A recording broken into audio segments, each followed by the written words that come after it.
Pretty Women Hustle. You know, every time I come to you, it's because we have a treat for you. And we are continuing our author series. And when I tell you, this is one you want to take notes on. We are so excited to have you on our author segment, Dr. Velma. We're just so excited to have you a part and to really discuss the process of so many amazing, great books you have. Mhm. Pretty Woman Hustle is our series dedicated to the journey of becoming an author. In this series, we're going to discuss the process of becoming an author, what it took to become an entrepreneur from beginning to end. If Mhm. you are new here, I am Jakia Cheatham, Myles, the founder and creator of Pretty Woman Hustle, a platform dedicated to highlighting and promoting women doing extraordinary things in business and in faith. Dr. Velma Bagby. Mhm. She is a six-time, y'all, six-time, okay, award-winning author, certified dating relationship coach, minister, speaker. She has counseled for 30 plus years, providing pastoral and pre-marriage and marriage counseling, and is a member of the AACC, American Association of Christian Counselors. Out of her concern for the dating culture, she wrote her first relationship focused book in 2018 based on conversations with her daughter about dating with intent. The book, Your Adam is Asleep Until God Opens His Eyes, captures their in depth conversations in response to their first question: Mom, why are men so slow? Dr. Velma continued her writing on love and relationships with her short story, My 70s Love Story, which is available on Kindle and found in the Back in the Day anthology.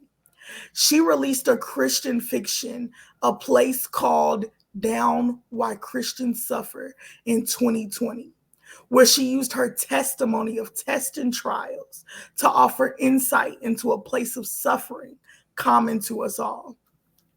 Inspired by her blessed marriage of 48 beautiful years, you all, she does not hesitate to be transparent when sharing her personal journey, rich with tips for women before walking down the aisle. In her 14th book, released in 2022, The Catch No One Wants, she returns to her love of writing about the dating journey and marriage. Dr. Velma uses fish analogies to show the similarities between Mhm. fish behavior and men.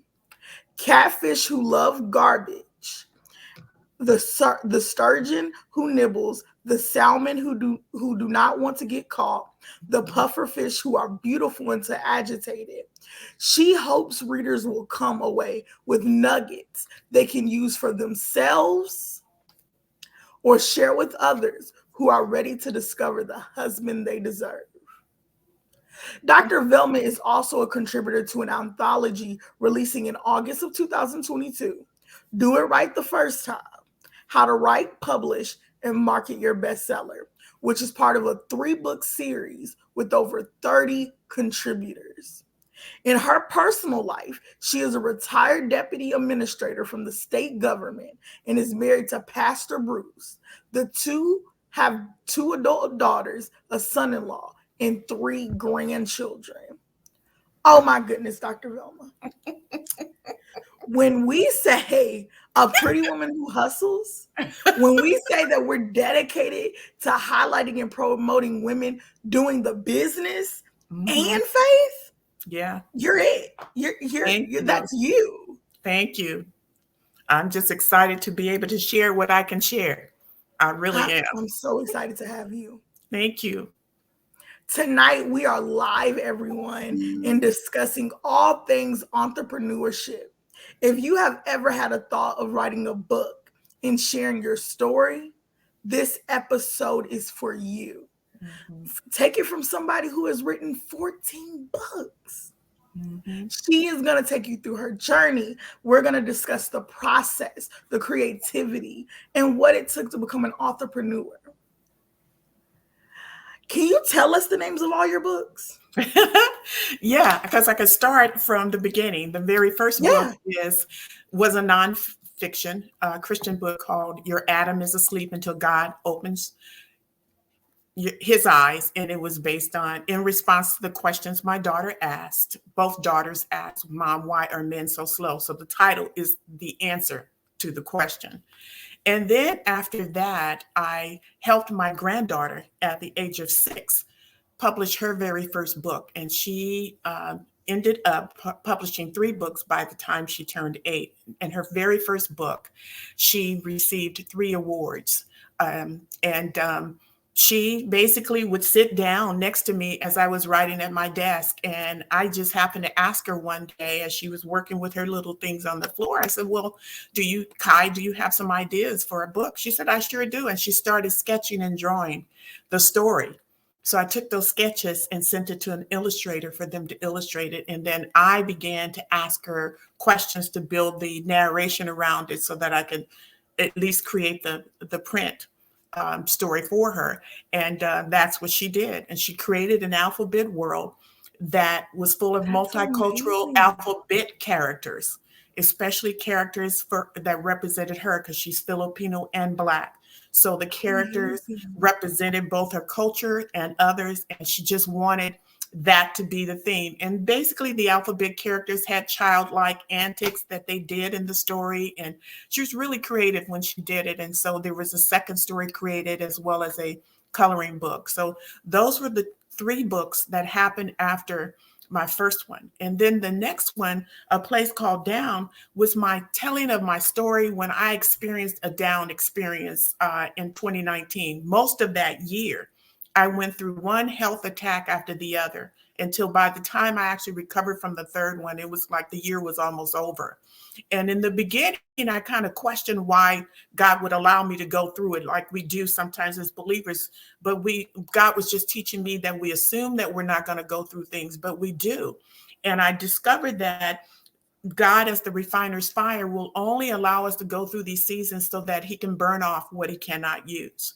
And once I settled my nerves and accepted what God's will was for me, had I not done that, I would have just been devastated one right after the other. But once I did that, I was able to walk through that season the way it should, because on the other side of it was when my writing really took off. Because in 2020, I started writing my story about A Place Called Down, my own experience. But at the same time, we were hit with the pandemic. So I said, oh God, I didn't realize the world goes down too.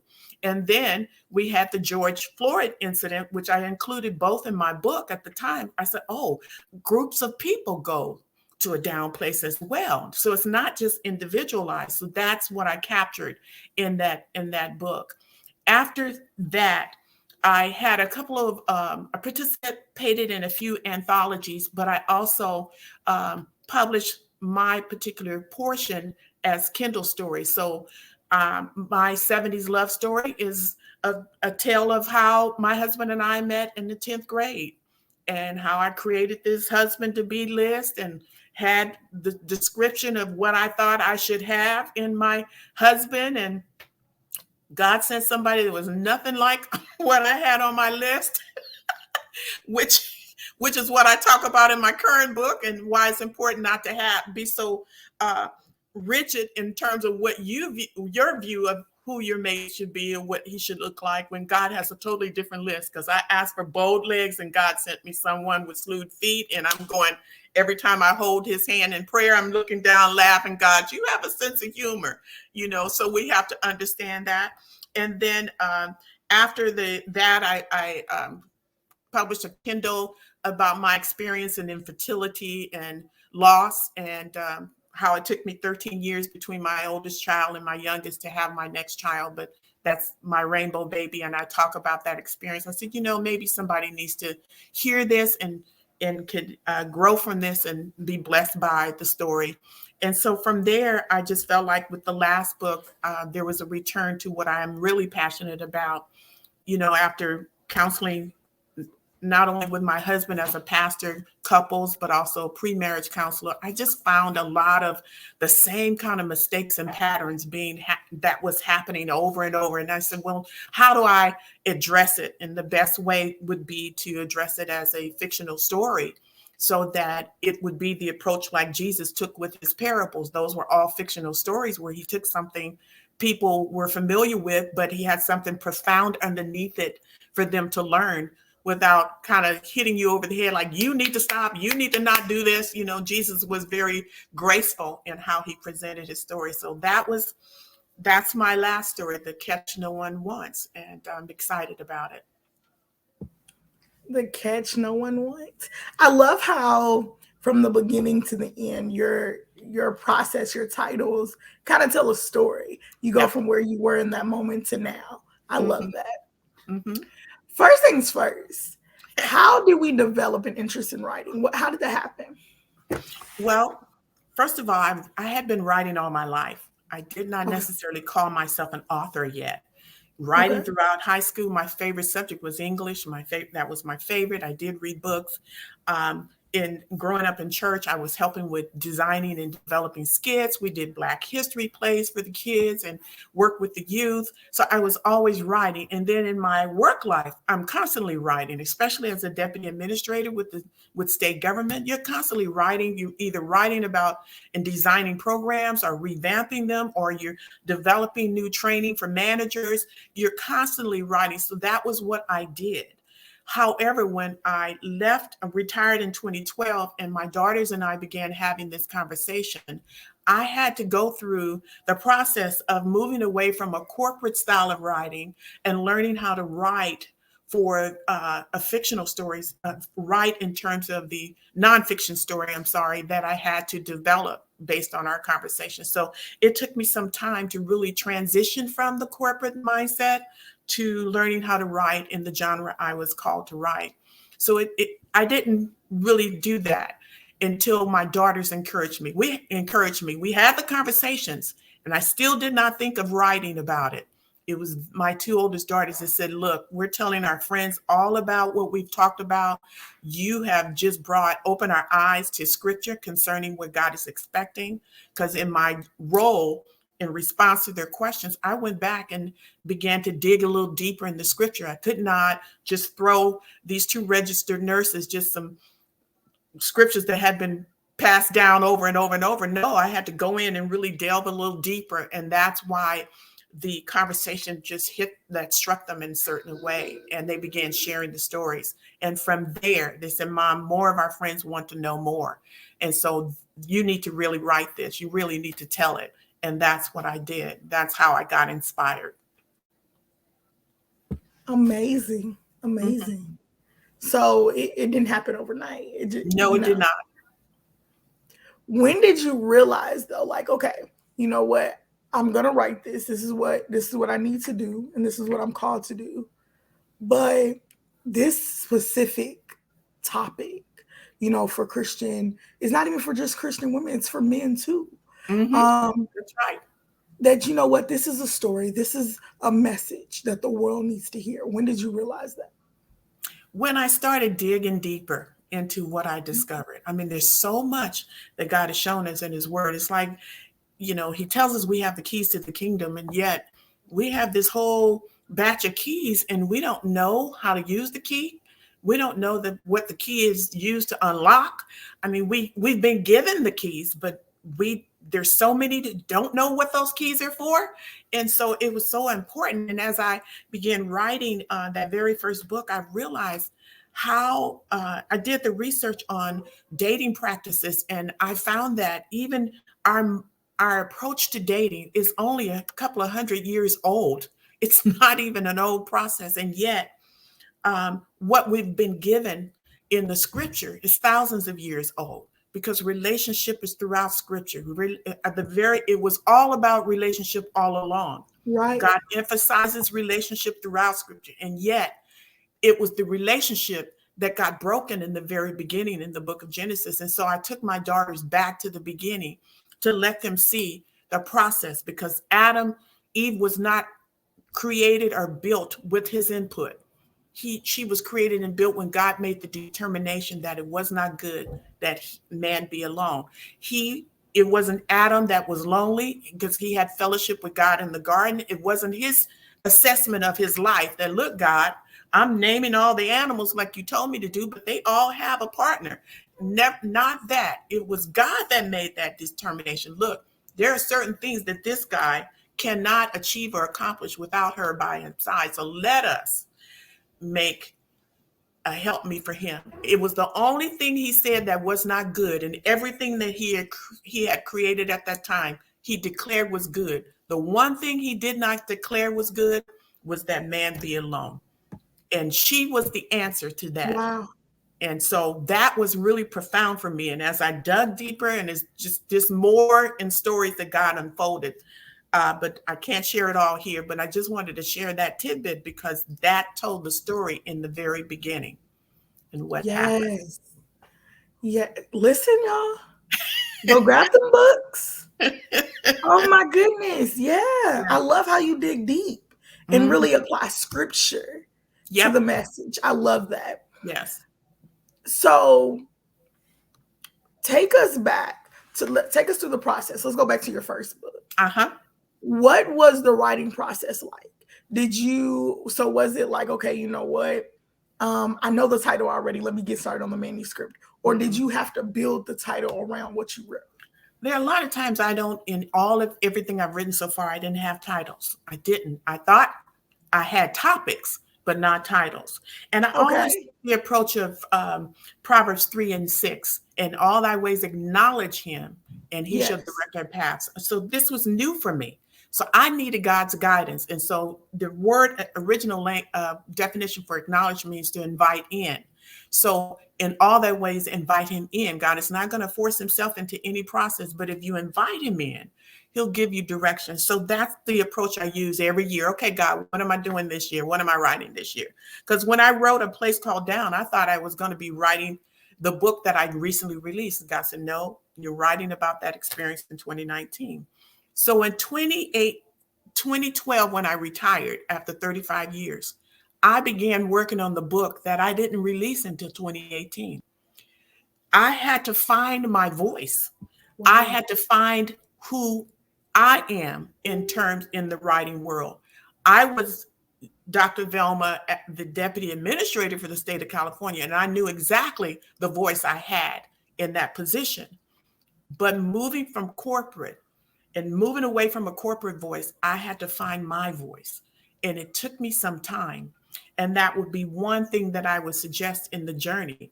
And that is to partner with someone who can give you the guidance. I didn't have that. So I wrote and wrote and rewrote and rewrote to try to figure that out.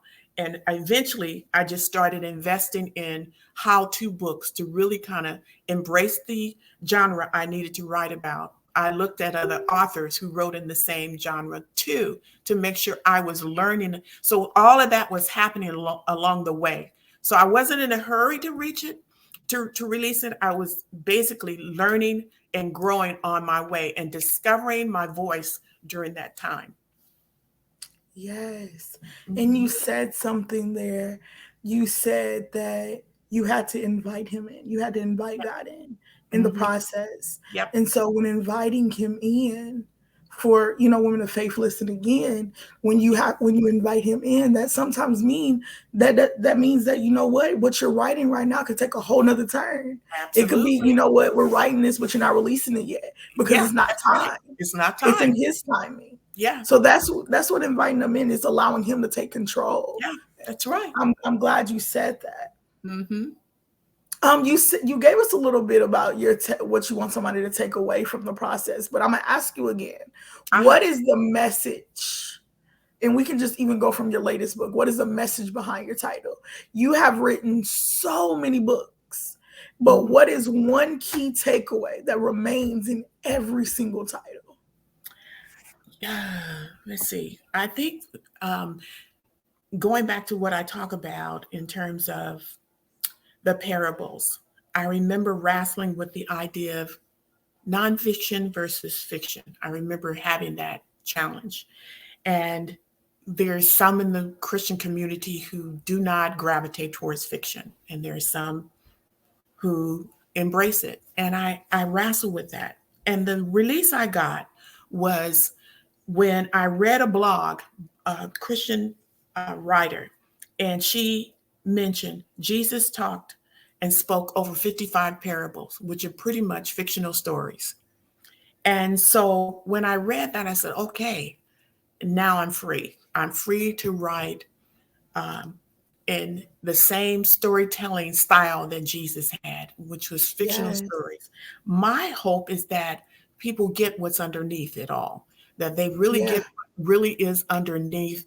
Yes, it's fictional. And I'm not writing to entertain. I hear people say that I write to entertain. I'm not writing to entertain. Yes, I'm writing to make it interesting. Yes, I'm writing it to get your attention. Yes, I hope the storyline and everything um, is something that you enjoy reading, and so far I've got some really positive responses about it. But underneath is what's more important to me, that you'll find a key you didn't know you had. You'll discover some nugget about yourself, or even discover some approach that you can apply to your own life, that maybe one of the stories resonate to you, or you see yourself in one of the stories. That's what I'm hoping that individuals take away, that you take something that you didn't know about away from the book. Yes. At any moment during your writing process, did you experience writer's block? And what tips do you have for new authors to overcome it? If you are an inspirational writer, and let me just say that, going back to Proverbs 3, um, 6. If you're an inspirational writer, the key to that is you're being inspired, you're being directed, you're being led to Yes. write what you've been given to read. So there's no such thing as a writer's block. There Mm, is what's called a writer's break. God will yeah. cause you to break, going back to what we just said, because the timeline is not yours, it's His. And so you trust His leading. I remember I was pressing to get the final edits done for this book in February. And during that month, 4 family members passed away. The fourth one, 3 were cousins. The fourth one was my stepmom. And there I was pressing to go through the manuscript to get it back to the editor because my book release was in March. And I started losing sleep after going through all of the funerals, all of that. I went back to trying to get things done, started losing sleep. And I remember my daughter calling me the next day, and I was telling her about it. She said, Mom, let's pray about it. She prayed with me. And after that prayer, I was reminded that I had not taken time out for myself. I had not slowed down enough. I did not slow down enough to even process the grieving, because my stepmother meant a lot to me. And I was just a preteen when she and my dad married. So I spent a lot of summers there with my other sisters. And so I did not pause, take a break to just provide some self-care and move through that process. And I said, you know what, God, you're right. I said, who cares what the release date is? The book is finished. So I moved the release date to April, took some time off for myself, a break and pause to just breathe and process everything that I had experienced in February. So a lot of times, and there were other moments where God pulled me away from writing, where I had to do some other things so that I could focus on other areas and aspects of my life. So I don't believe in a block. I believe in a break, and I believe in a pause. But as long as He's directing your path and you're acknowledging Him along the way, He's going to tell you when it's time to just step back for a minute. And when you step back in, He's going to start pouring into you more, inspiring you more, giving you more that you have to do. And that's what I've learned to do. Yes. You said you don't believe in blocks Nope. because hey, we invited God in. We said that earlier. We invited God in. And so Mm-hmm. when God is in the midst, there is no such thing as a block because you can't block what Notice. God gives you. Yeah. So He'll tell you when to break. He'll tell you when to pause. He'll tell you when to take a moment, listen, reflect, Yeah. hear me. But there's no block because you can't block what God No. has put in front of you. Yes. Are you doing more I'm writing loving it. are you doing more writing than sitting in His presence? Are you doing more Yes. writing than reading His word? Because you got to pour in too. And so when I had some of those moments, I said, I hear you, God. Let me set that aside. Let me just go back to sitting Yes. so I can get my reset and be focused when you release me to move on. And so that's important. And you said that you got to allow him to pour into you Mhm. because again, you're for people listening in, she is specifically she's a fiction writer, but it's Christian content. And so I want you to understand this for our faith-based writers. Listen, okay? We have to allow God to pour in, like she said. So when pouring in, it requires a pause. It Yeah, requires a break it requires because that. you can't be busy moving, writing, doing all these things if you're Mhm. going to allow him to pour in the word into you. Yeah, Because if we're faith-based writers, that yeah, means we have to get our message from him. gotta listen. So listen, you got to listen. At some point, you got to sit back and say, okay, Hmm. God, Hmm. where's the word coming from? God, Right. what is it that you want me to tell your people? Because again, the message is for the people. Yep, You know what I mean? that's true. So I get that. I get that there's no such thing as a block because he's going to direct that break. He's going to tell you when it's time to pause and listen and hear Hmm. him Hmm. and what to give to the people. I Yep, love that. yep, so I true. love that. So I hope you're listening, everybody. This is some good insight. So if you think you're experiencing a writer's block, it's not that.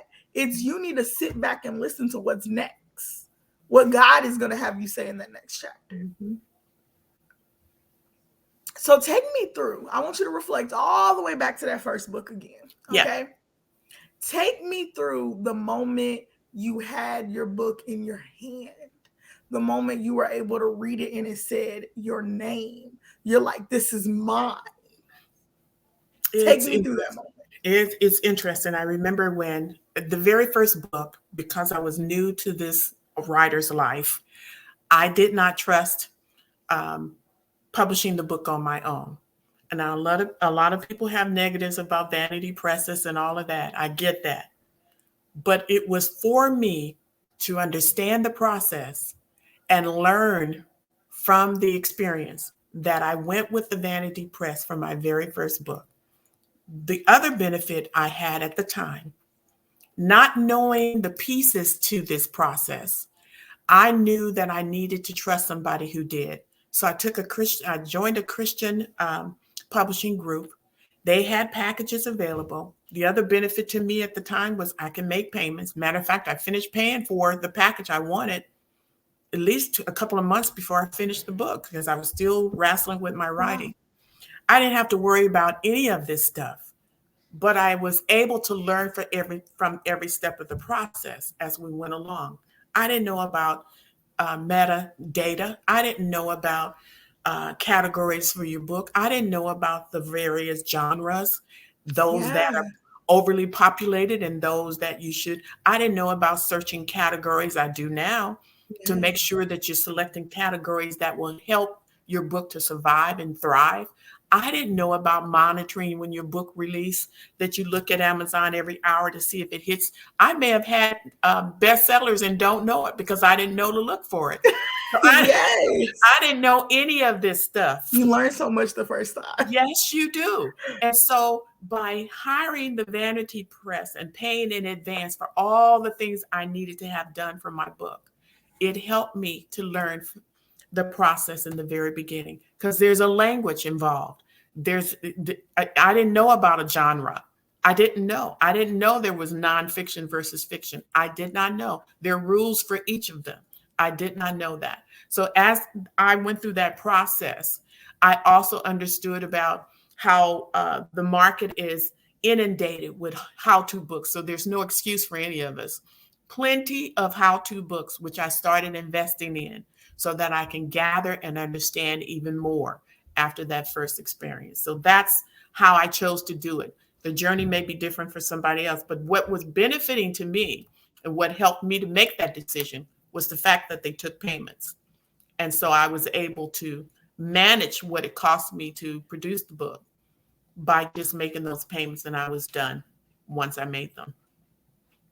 I Awesome. maintained the rights of the book, of course. And of course, every sale, and even to this day, they still get a portion of it.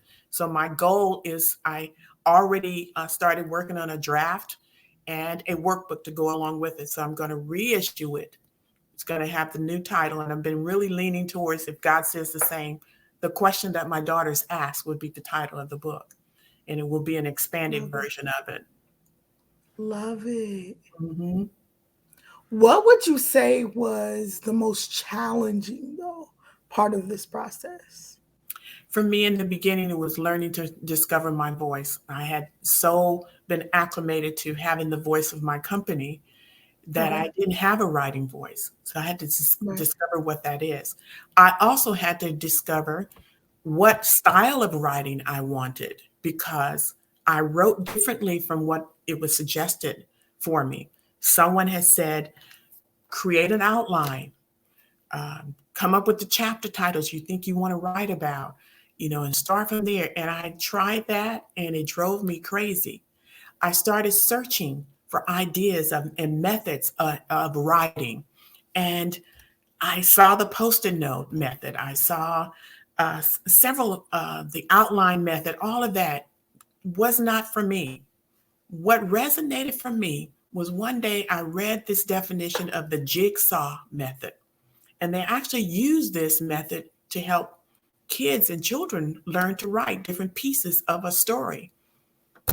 And that's when I realized I write I write using the jigsaw method. And I tell people that and they say, what method is that? It is the method where you write what you're inspired to write in that given moment. Then the next time you sit down to write, you might be writing on a different portion of the story that will occur in the book and may not be connected to the first piece you've done, but you write because this is what you're inspired to write in that moment. An idea pops in about Yes. something that needs to happen at some place in the book. You start writing, and before you know it, you've got several thousand words. That's another piece. Over time, you have these pieces like the puzzle. Then you start putting the pieces together. Then you start creating the outline. Then you start fleshing out a title. So, but it only happens after you've got all these pieces that you're ready to put together now. Oh, okay, this is going to be the first chapter. Oh, okay, this needs to be the ending. Oh, okay. And then even with the pieces, you still go back and maybe add a few things and then make adjustments, etc. But I discovered that I like, and my style of writing is the jigsaw puzzle. I do not have an outline. I do not sometimes have a title. I have a topic that I know I'm supposed to write about. And the ideas all come from my years and experience as a counselor to single women and married women as well. So those ideas come back because I remember sitting in pre-marriage counseling sessions where couples are expecting you to fix a problem you know will never be fixed. You know they are not the right couple for each other, but they're expecting pre-marriage counseling to fix all of that, and it doesn't work that way. I said, okay, how do I get this out there? How do I tell what approach you should take? And that's how I discovered what I'm supposed to be doing in my writing. And again, I discovered that my style of writing is a jigsaw method. And that was part of the reason it took me so long to write that first book. I had to discover my style. I had to discover my voice. And I love that. Okay, so you consider it a challenge, but I love it because for somebody listening in, Mm-hmm. they are like, you know what? How do I get started? Yeah. I can't write like everyone is telling me to write. They're telling me to Yep. have an outline. They're telling me to come up with my title first. They're telling me to do that. I can't do it. But Dr. Velma just told us that there are people who write as they're inspired. Yep. They write on what is on their mind right then. That So moment. you know what? You don't have to have an outline. You don't have to have the title yet. Write what's on your mind now. Yep. So I love that. I love that. And I hope your challenge inspires someone else. I do too. Yes. Let's go through the marketing process. Since you've written so many books, what key tips do you have for marketing your book and getting it out to the masses? There was some wisdom somebody gave me. And of course, in the early stages of my book writing, I didn't do a lot of marketing. The first Okay. one, the Vanity Press, did most of the marketing. I did some. With my granddaughter's books, I had to help her with marketing. I had to create the press release. I had to get the press release out there. It did hit the local paper, that kind of thing. So it's a process I had to learn from. But some wisdom someone gave me, who is an expert in marketing, and they told me early on, look, this journey requires that you not walk it by yourself. It requires Mm-hmm. that you establish relationship, going back to what we talked about in the very beginning. It was relationships in scripture. God says we needed relationships. It's important in writing. And so you connect with or join with authors who are writing in the genre that you're writing in. And all you have to do is either join their newsletter, join their blog, be a part of that so that you're reading and learning and gaining the wisdom that they have already established. I thought it felt a little intimidated in the beginning because the market was flooded in the genre I was writing in. The market is flooded with dating advice and things of that nature. But the other bit of information that I was given that helped to inspire me and set me free from worrying about this kind of stuff. And that is, and I hope it helps you, there's plenty of work for all of us to do. There's plenty of work in the writing world for all of us to do. We would never complete it. Jesus will come back and the work is still not finished. And there's plenty of work. So that's the first thing. The second thing is whatever God has given you to write, only you can do it. Only you can say it like you. Only you can write it like you. And there's absolutely an audience for what you have to say. You just have to believe that, because if he's inspiring you to write it, he has an audience that's waiting to hear what you have to say.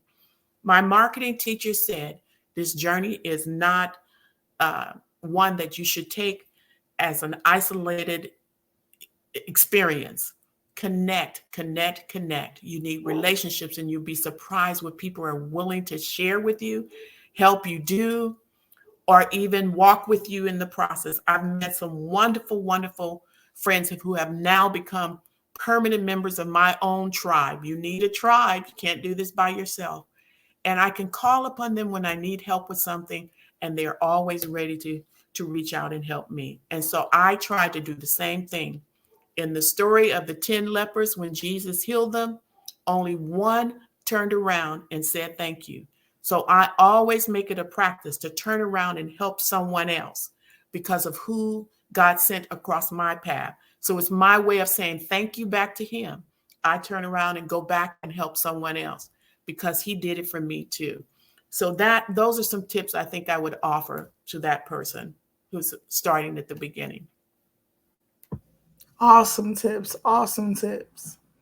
So, how are you currently using social media as a writer? That was something I was a little intimidated about in the beginning, but again, the marketing friend, you got to get on everything. You need to get on there. I had to figure it out. Tweet. Okay, so now I'm on Twitter. I'm on Instagram. I'm on LinkedIn, YouTube. Um, I have my business page on Facebook as well as my personal profile. I have my own um, authors group, Authors and Friends. I have a private group for Mhm. that. And so I try to make sure, because again, it's good to write a book, but if nobody knows about it, it's just a book. You know it's Right. there. God knows it's there. Whoever helped you publish it knows it's there. But your audience needs to know it exists. So in order to do that, Yes. you have to get out there and start connecting and building your audience. You can build an audience before you even write it by just putting some tidbits out there. What do you think about this? Asking questions. And I absolutely use a beta group of audience members on my book. What do you think about this? I sent out copies, asked them to read it, when it was still in rough draft before going to the editor. And they gave me feedback, and I made sure I included what they had to say about it. So that's important, that you cannot walk Awesome. this walk by yourself. Yes, you cannot do it by yourself. Mm-hmm. Share with us a few people or companies that helped create your latest project or any of your projects. Who would you say is influential in this process? When you talk about a tribe, I've always made it a point to work with people that know someone I know. I Okay. trust the people who I've been blessed to surround myself with, and I trust their referrals. And so when people, even people who approach me and say, "Hey, I got this product. Hey, I can help you with this," and I ask, "Who referred you?" Because I want to know who among the tribe of people I work with that you know. And if they don't know them, then I usually don't step out. I usually use those that I trust and I know. And so the person who designed my book cover, I trust and know him. I've done work with him. Matter of fact, one of my book covers, a place called Down One Awards. And so I refer him out. I tell other people about him. And I'll only refer someone I know will help you. I'm not going to just do arbitrary referrals. Um, Awesome.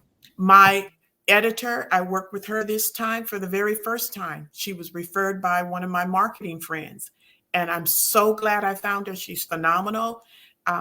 She helped to guide me in this fictional story, and because of my training as not only a minister and a Bible study teacher and a studier of the word, you want to throw some scriptures in there. Well, she said, "Wait a minute, you need to take this out. This is fiction." So you need that kind of guidance. I said, "Okay, God, where do I put all of this that I feel that other people might want if they want to go deeper?" So he had me create the nonfiction book that goes with it. It's a complimentary book.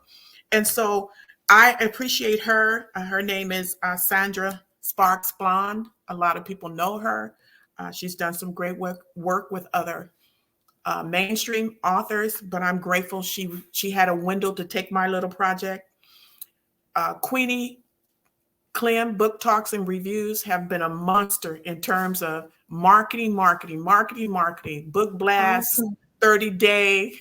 She's been right there in the trenches with me. She actually is, she tipped her toe in the new waters too, because she was able to hold down my book launch team. So she was the head of the book launch team. And I think that was the first time she did it, but she's in that world and she was excellent at it. Awesome. So I appreciate that. And then Angela Anderson Presents did a lot of marketing, was my guidance when I needed to know which way to go. That person who told me to get busy with social media, that was Angela Anderson Presents Awesome. Marketing Services. The person who completed my book cover, I trust without question. I send the vision, and I'm telling you, when he comes back, I said, "Look, I don't want any ethnicity. I don't want any of that. I want this man to look like the man that whatever ethnicity you are, you can relate and resonate to it." And when he came up with that, especially when you're Beautiful. talking about a catch and the water and Beautiful. the sunrise in his hair, I'm going, "Oh my gosh, you really captured this more than I expected." Yes. And that That's a person is beautiful helping me. project. That person is Ozil Shaw with Perfect Unique Design, does all my marketing in terms of my book covers, my flyers, my postcards, my business cards, all of that. He does that. And Amazing. I trust him. And so, with those are kind of the main folks in my circle. I did have a sister who is great, an expert at fleshing out the stories. I thought this book was going to be a 4-book series. And when God came back and said, "No, it's not. It is going to be developing other stories," but he did not want this particular one to be a 4-book series. We had already done some brainstorming. She's excellent at it. I thanked her for that. We came up with what we thought would be the concept. And her name is Tyora Moody. She has books out there as well, but she spent that time with me that was really precious. I still have the material that we develop, and I know that it's going to be something at some point. But this particular time, God wanted only one book.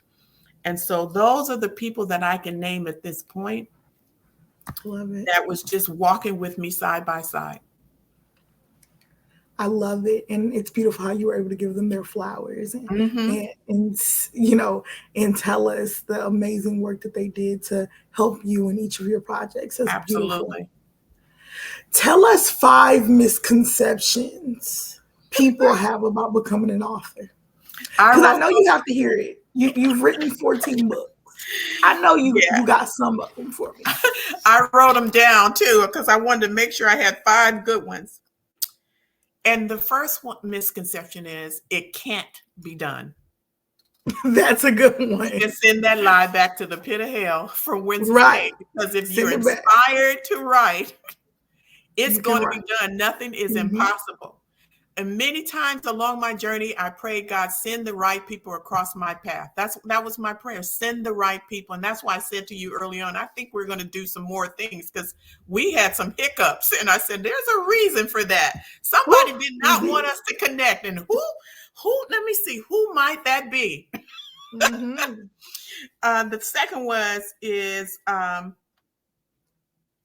you might see the area that you're or topic you're planning to write about, that area in the literary world flooded with other books. Don't get intimidated by it. They don't know more than you. There you go. You have been given something to write, something to say. And again, I said it earlier, but only you can write it and only you can say it. So you have to own that and know that you belong in that group too. I was intimidated in the beginning. There were some fabulous people I met doing some great writing, but that's not what God called me to do. And I always said, if you have plans for this book, you'll make sure it gets in the right hands. And so I have to trust that's what he's going to do, and he is Yeah. going to do. And so I want you to know that don't worry about a flooded market at all. The next one would be is uh, there's no audience, no one will read it. That's a Oh, lie yeah. too. That's wrong. Yeah. Because if God is telling you to write something, there's an audience for it. Whatever it may be. It could be the journal, it could be um, a memoir, it could be tell your story about your experience and what you have gone through. Somebody out there needs to hear it and needs to read it. And so that's one that I would say is a myth. Um, I was thinking about the next one. That was 4, that it you can't do it. The market is flooded. No one else will read it. And the 5th one is you don't know what to do. That's not true. You do know what to do. Right. You've written a letter to someone, you've written a note to someone, you know what to do. You've been in high school, you know you've had to write reports, you know what to do. Don't try to analyze it in the beginning. The goal is to just write. Set yourself. And one of the things I do at the beginning of the year is when I know which ones to write about, in which order I'm to write, set a goal in terms of how many, the number of words you want to accomplish when you do sit down and write. And that would be one way to kind of put your foot to the fire, is to make yourself stick with that. I have specific days of the week I write. I have a family. I have a husband who's a pastor. Sundays, I'm not writing. I try to avoid as best I can not to involve myself in book related stuff. Every now and then I have to on a Sunday, but I don't. I don't write on Saturdays. That's family time too. Unless all my family is busy and I'm just free in the computer sitting there, then I will. But I try to set that side of time. I usually stick to Tuesday, Wednesday, Thursday. Those are writing days.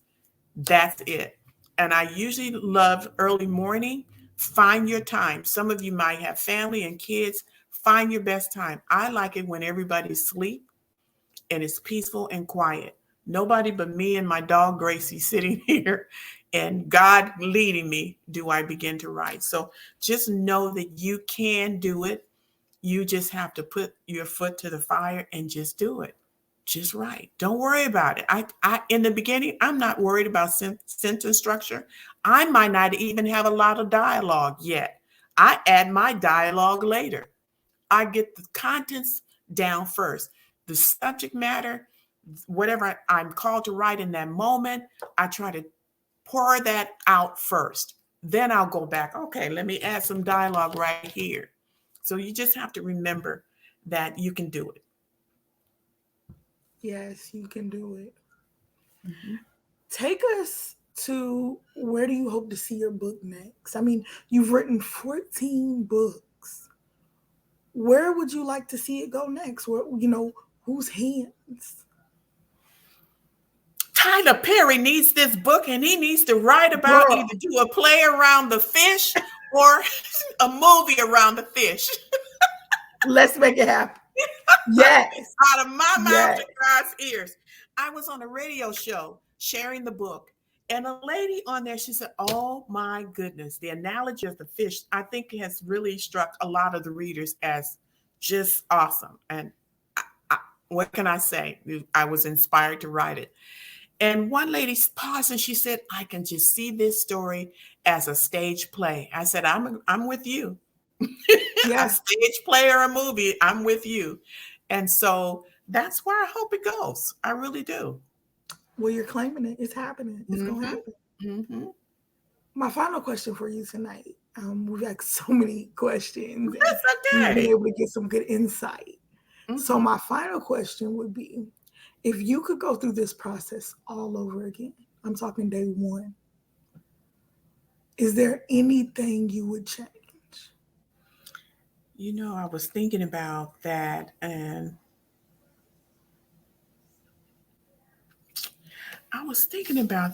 what would I change? I think my response to that question was no, because every part of our journey, no matter what that journey is, the bumps are on purpose. We grow from what we learn. What we didn't know in the beginning that we've been able to acquire the knowledge about later, if the process was the way it was supposed to be. So I don't think I would change anything because it helped me to grow to where I am now. I would not have gained the knowledge I needed. Like by getting the vanity press and paying for the package and all of that, that's not for everybody.